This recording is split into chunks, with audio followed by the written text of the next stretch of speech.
আসসালামু আলাইকুম ভিউয়ার্স। অনেক সময় আপনারা আমাদের সাভার শাখাতে এসে আমাকে কল দেন, হয়তো আমি ব্যস্ততার কারণে কল রিসিভ করতে পারি না, সেই কারণে আজকে সরাসরি আমাদের শোরুমের অ্যাড্রেসটা দিয়ে দিচ্ছি।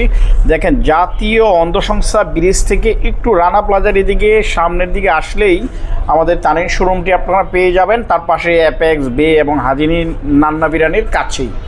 তো আমি আপনাদের সামনে তানিন সাভার শাখার যতগুলো ফার্নিচার আছে সবগুলো ফার্নিচার নিয়ে একদম মূল্য, এগুলোর সাইজ এবং রিপ্লেসমেন্ট গ্যারান্টি সহ যাবতীয় তথ্যগুলো নিয়ে আমি ফুল একটি ভিডিও করতে যাচ্ছি। খুব শীঘ্রই আপনাদেরকে সে ভিডিওটি দেখাবো। এবং আমাদের এই মুহূর্তে একটা অফার চলছে, কিছু পণ্যের সর্বোচ্চ 20% পর্যন্ত ডিসকাউন্ট আছে এবং কোন কোন পণ্যতে 20% পর্যন্ত ডিসকাউন্ট সেগুলো নিয়ে বিস্তারিত আলোচনা করব। আপনারা সবাই ভালো থাকবেন, সুস্থ থাকবেন। আল্লাহ হাফেজ।